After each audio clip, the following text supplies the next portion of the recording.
Now we are going to see a problem with dependent source.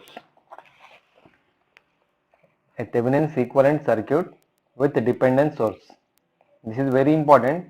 So having a dependent source, it makes our problems easy. Like where you are having a dependent source, is it a dependent source? No. Is it a dependent source? No. Is it?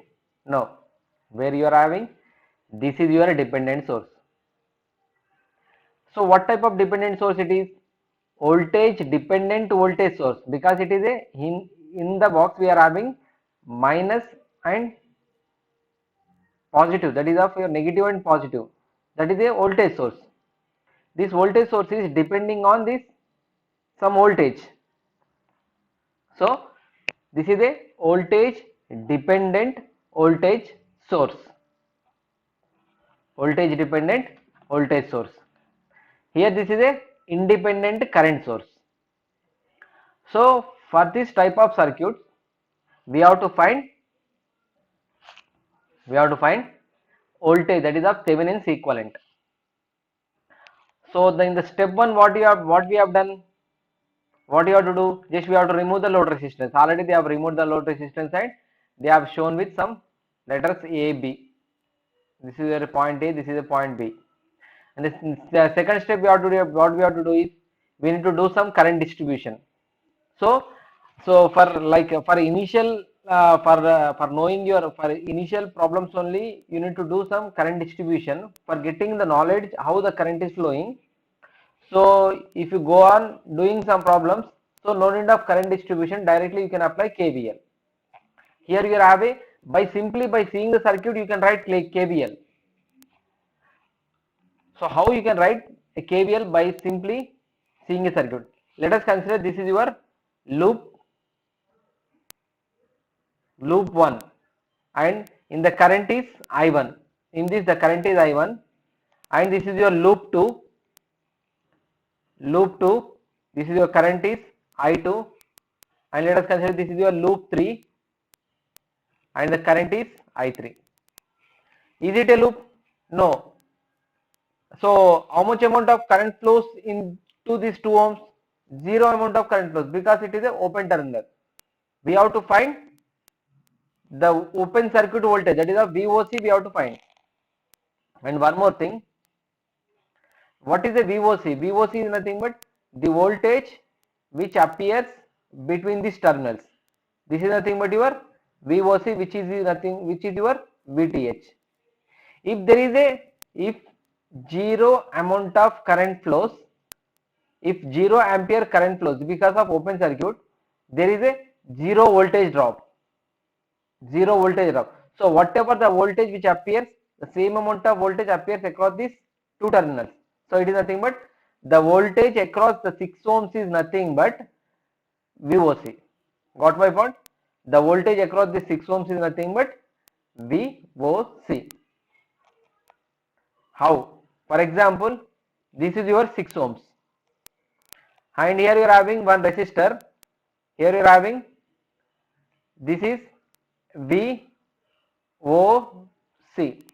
Let us apply KVL in this. So the voltage across this one is, let us consider V6 volts. The voltage across this is V6 ohms. So V6 ohms. Let us consider this is your plus minus and this is your plus minus. So let us apply like this. So minus V6 ohms and here zero amount of current is flowing. So zero voltage drop. So the pointing towards your positive, plus VOC equal to 0. So from this VOC equal to V6 ohms. So VOC is nothing but V6 ohms. It means that if you calculate the current flowing through these 6 ohms, that is nothing but, if you multiply the current with 6 ohms, then it gives you a voltage. That voltage is nothing but your VOC. Got my point? Here I want to find the voltage across this one. If I want to find voltage drop across this one, I need to multiply the current through this and the respective resistance. And one more point. So how to write directly the KVLs? So for example, so what type of resistor it is? It is a common resistor between first loop and second loop, or first mesh and second mesh. This is your first mesh, second mesh, and this is third mesh. So this is a common branch. That's why both current flows I1 and I2. So I1 and I2 takes part in this 4 ohms, and this is a common branch. I2 I3 flows, whether I3 minus I2 or I2 minus I3, both the currents involved. Now tell me, what is this 6 ohms? 6 ohms is not a common for any branch. So this is a common to first loop and second loop, and this is a common to second loop and third loop. This is not common. So for in uncommon branches, the respective loop current flows. In common branches, the common current flows. Remember this one.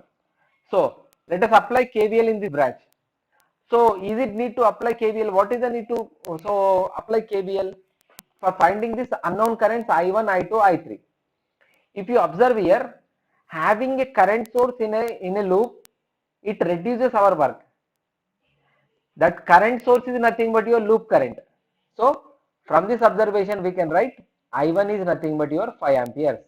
So we got your first equation. Without applying KVL only, we got I1 equal to 5 amperes. And it is in the same direction. If 5 amps is in downward direction, then what will be the I1 value? Minus 5 amperes. That's it.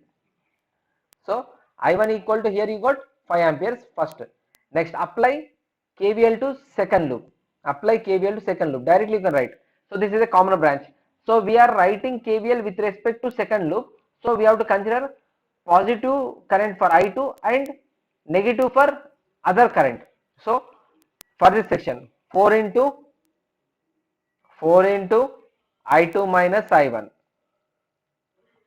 This is direct writing. Now come to this. So in this loop we are having 3 elements, 1, 2, 3. So is this a common for any 2 loops? Yes, it is for common for second and third loop.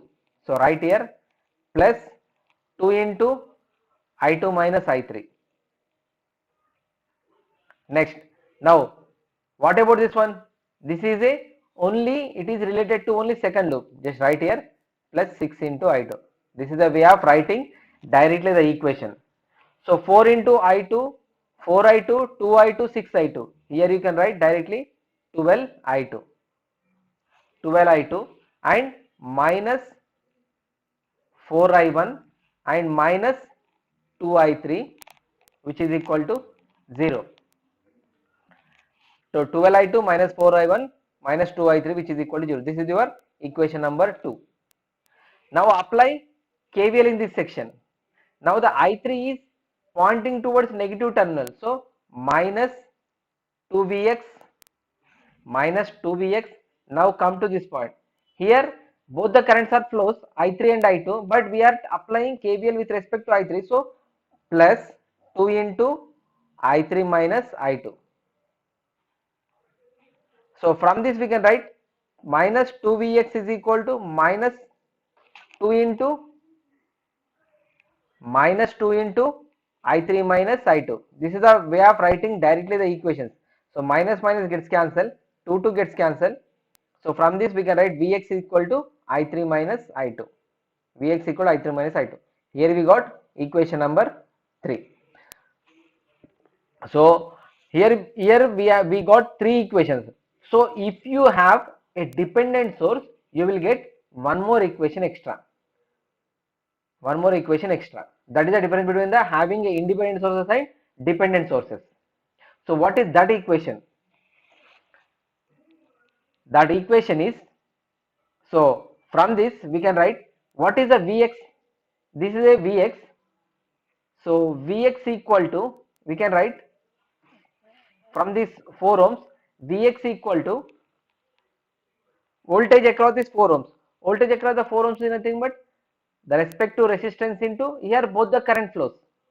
So I1 current is pointing towards your positive terminal I2 current is pointing towards the negative terminal. So let us consider I1 positive minus I2 negative. So Vx equal to 4 into I1 minus I2. So this is your fourth equation. So remember, if you have a dependent source, you will get one more equation extra. Here this Vx is nothing but on this Vx, the dependent voltage source value is depending. So that's why we are writing that what is the value of that Vx in terms of voltages, in terms of resistance and currents. So Vx equal to 4 into I1 minus I2. Let us see. Here we got Vx equal to 4 into I1 minus I2, and here we got Vx equal to I3 minus I2. Can I equate this 3 and 4? Equate 3 and 4. So by equating 3 and 4, so what you are going to get, let us see. Equate 3 and 4.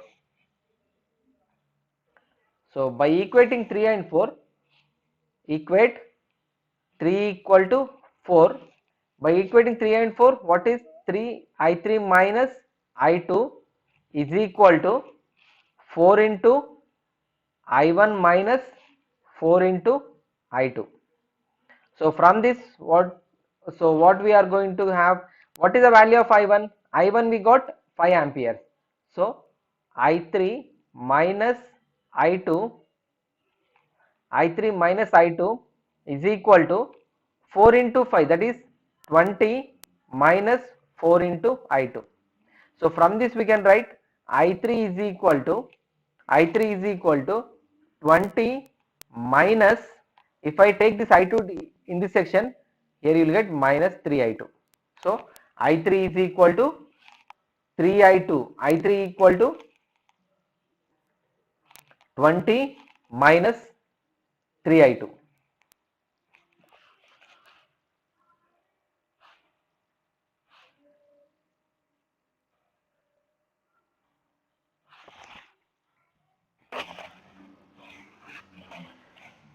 Here we got I3 equal to 20 minus 3I2. Just substitute this I3 equal to 20 minus 3I2 in equation number 2. In equation number 2, I3 equal to 20 minus 3I2. Let us substitute this one. I3 equal to 20 minus, so this is 12I2. So 12I2 minus 4 into I1 is 5. So minus 20 minus 2 into I3 is 20 minus 3I2.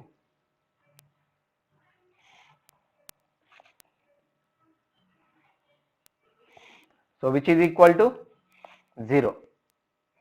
Which is equal to 0. So 12I2, let us simplify. 12I2 minus 20 minus 40 plus 6I2 equal to 0. So 12I2, 6I2, 18I2. 18I2 equal to 60. Then I2 equal to 60 by 18, which gives you 6, 10, 3. So which gives you 10 by 3 amps. So I2 equal 10 by 3 amps. What do you mean by I2? In this the both the current flows. So in this the I2 is nothing but the current which is flowing through this 6 ohms. So in this the current direction is 6 ohms. So I2 equal to, we got 10 by 3 amps. So if I have the current I2, is it possible to find VTH? Yes. So what is the value of VTH? So VTH is nothing but the current flowing through this, that is of respect to resistance, 6 into 10 by 3. So VTH is nothing but voltage drop across the 6 ohms. So voltage drop across the 6 ohms is nothing but respect to resistance and current flowing through this. So 3, 2 just 6. So how much amount of value you got? 20 volts. So what is the value of VOC? What is the value of VOC? VOC equal to 20 volts. So otherwise you can apply. So if you are finding any difficulty, like we have considered that a imaginary voltage, like that also you can follow. So let us consider a imaginary voltage, that is plus or minus VTH. plus or minus VTH. Let us apply KVL in this section. Let us apply KVL. So here this is your current direction. So current, the loop direction is pointing towards your negative. So minus, that is of minus 6 into the current flowing through it is 10 by 3, and here the zero amount of current flows, and it is pointing towards your positive terminal of your VTH. So plus VTH equal to 0. So from this VTH equal to 6 into 10 by 3. So 3 to just 6, which gives you VTH is equal to 20 volts. VTH equal to 20 volts. Like this we have to find for dependent sources VTH. So is there any difficulty? Nothing we have done, just we have followed the same procedure. So instead of getting a 3 equations for 3 variables, we need to consider fourth equation on which, like for a dependent source whose value depends on the respective resistance. That's why with the help of that, so it is very easy to find your VTH. Next we will see how to find RTH. So here you need to keep some concentration for RTH while finding your RTH. So to find RTH, so what we have done in Thevenin's theorem, like if they are having independent sources, so while finding RTH, we need to make independent sources short or open with respect to that value. Like if it is a current source, we need to open. If it is a voltage source, we need to short. So what type of independent source we are having here? Current source. So what is the procedure? We need to open it. We need to open it. If it is a open, is there any effect? No. So just remove it. Just remove it. So here we have removed. So this is the equivalent. This is the circuit we got after removing the independent source. If it is a voltage source, it would be short circuited. Because of current source, it is open circuited. So that's why we have removed the total branch. Now we have to find, actually, so here you are having a dependent source. So it is not directly, it is easy to find, like what the procedure we have followed for the independent sources. Like we have made all independent sources to 0 or replaced with the internal resistance, and we got some equivalent resistance by following some parallel or series concept. But here not possible directly.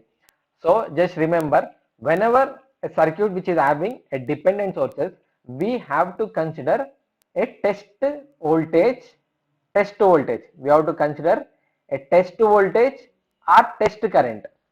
We have to consider test voltage or test current. Remember this one. We have to consider a test voltage or test current. If you consider a test voltage, let us consider, if you consider test voltage V0 and a test current is indicated with I0.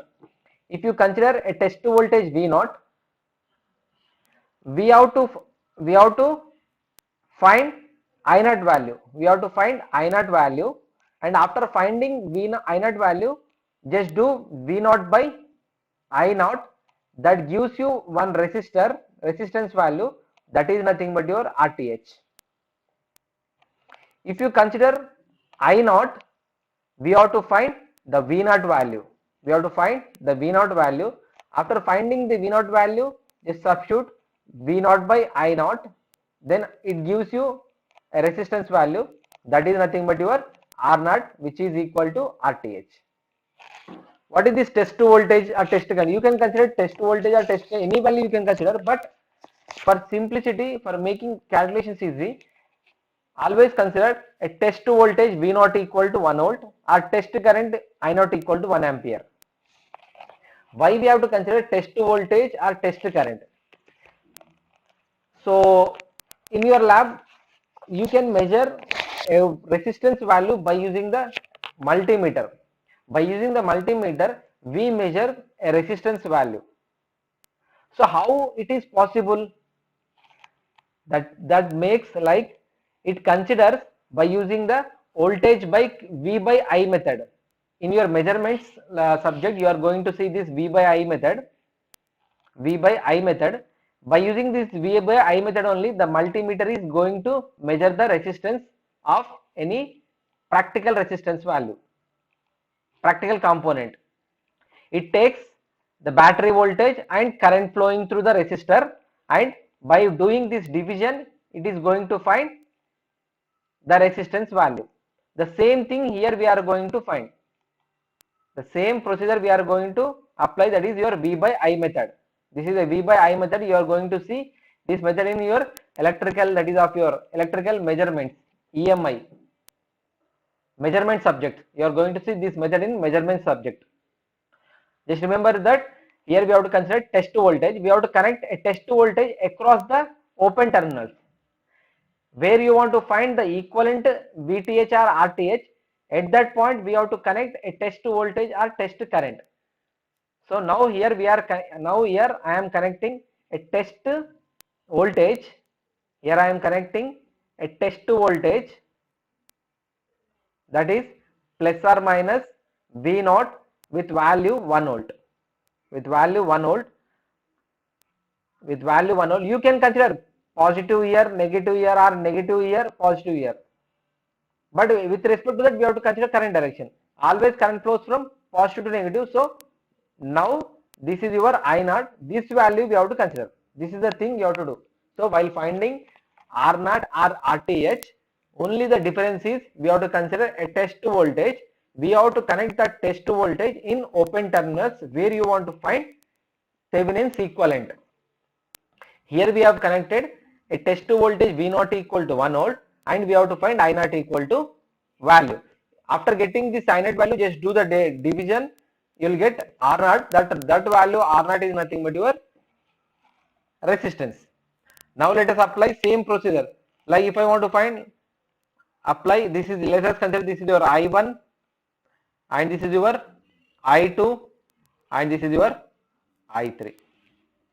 Now tell me, now this 6 ohms becomes, now in this section, because of connecting in a closed loop, this 6 ohms is a common branch for second loop and third loop. This is your first loop. Now this 2 ohms is a common branch for first loop and second loop. Because of removing this current source, this is a independent element. This is the independent branch. This is a common branch. This is a common branch. This is the independent branch. So because of independent branch, if it is an independent branch, then what happens? The current flowing through this independent branch becomes the respective loop current. Now tell me, this is an independent branch or dependent branch? It is an independent branch which is related to your third loop. So what is the current flowing in this? So the current flowing in this branch becomes I3. Simply. In this, both the current flows, I2 and I3. In this, I1, I2 flows. But in this, I2 current flows. But I2 current is flowing from negative to positive. So we have to consider negative value. Now let us apply KVL to first loop. By applying KVL to first loop, here both the current flows. So 2 into I1 minus I2. We are applying with respect to first loop. So 2 into I1 minus I2. Now this loop current is pointing towards your negative terminal of your dependent voltage source. So minus 2Vx. Minus 2Vx equal to 0. So from this we can write I1 minus I2 equal to Vx. Here we got a equation number 1.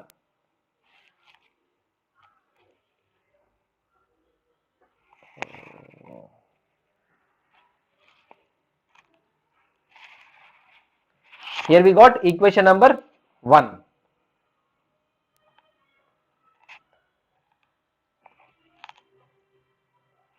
Here we got equation number 1, I1 minus I2 equal to Vx. Next, apply KVL to this loop. Apply KVL to this. This is an independent branch. So 4 into I2. This is a common branch for, how I am writing this directly, 2 into, this is a common branch with respect to I2. So 2 into I2 minus I1. Now this is a common branch. So 6 into I2 minus I3. 6 into I2 minus I3, which is equal to 0. After simplification, 4I2, 2I2, 6I2, it becomes your 12I2. 12I2 minus 2I1 and minus 6i3 minus 6i3 equal to 0. This is your equation number 2. Now apply KVL over here. Actually, while considering your VTH, here we have considered zero amount of current flows, but because of connecting a test voltage, it comes into the closed loop. Remember that one. So and the current flowing through this I3 is not equal to 0, and apply KVL over here. Now here 6 into to this branch, 6 into I3 minus I2 plus 2 into I3. Now the current is pointing towards your positive terminal of your test voltage. So plus 1 equal to 0. What is this plus 1? Test voltage. You can consider test current also. And this is your equation number 3. Here also you will get two equations. Now tell me, here I2 is equal to, what I can write, this Vx is nothing but, can I write Vx equal to minus 4 into I2? Yes, because why I am writing minus? Because it is pointing towards your negative terminal. If it would be pointing towards your positive, then I would be write plus 4I2. So Vx equal to minus 4I2. This is your equation number 4. Do we have any? Let us examine. Here we are having I1 minus I2 equal to Vx, and here Vx equal to 4I2. Just let us equate 1 equal to 4. 1 equal to 4, by equating 1 equal to 4, I1 minus I2 equal to minus 4I2. From this we can write here I1 equal to minus 3I2. I1 equal to minus 3I2. Let us substitute this I1 equal to minus 3I2 in this in this second and third equation. By substituting I1 equal to 3I2, this second and third equation becomes into two unknown variables. So let us wipe this first equation, and this, let us remain with second and third equations.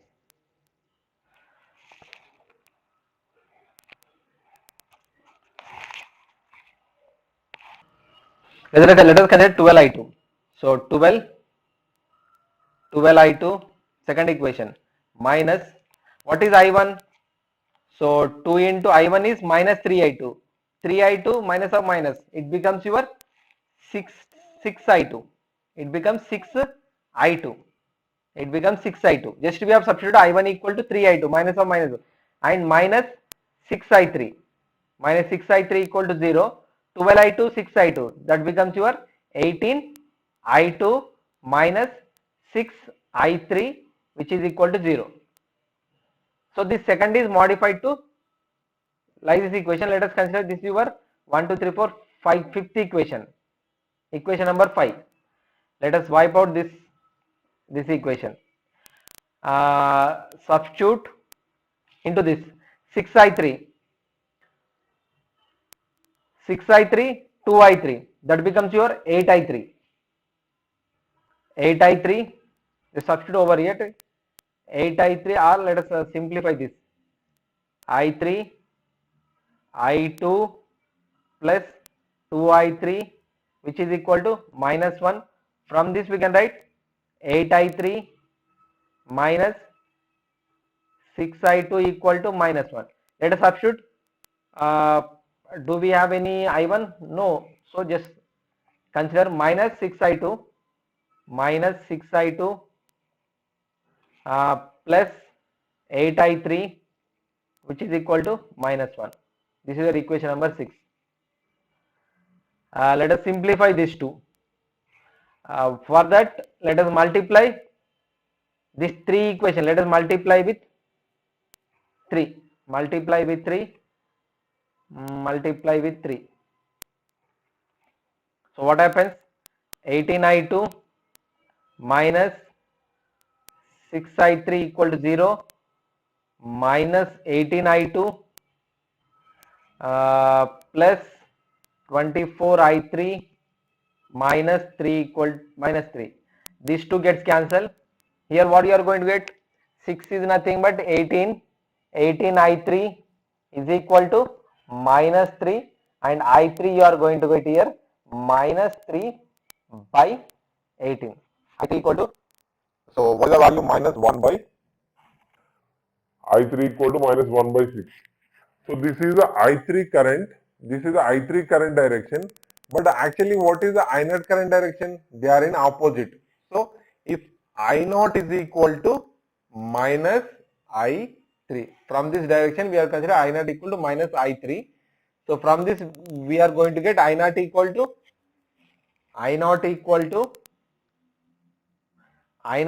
to plus 1 by 6. Now let us write here. So here we got, we came to end of this problem. So we got I0 value and already we have V0. So I want to find R0. R0 is nothing but your RTH. R0 is equal to RTH is equal to V0 by I0. What is V0? V0 is equal to 1. That is test voltage. I0 is equal to 1 by 6. So it becomes your 6 ohms. Now, what is the equivalent circuit? So equivalent circuit of your Thevenin's equivalent circuit is, so here you are going to have a voltage source in series with a resistance. So what is the value here we got? VTH equal to 20 volts and RTH we got 6 ohms. So this is the way we have to find when you are having dependent sources. The same procedure we have to follow for Norton's also, because why? For Norton's Rn is equal to RTH. For Norton's Rn is equal to RTH.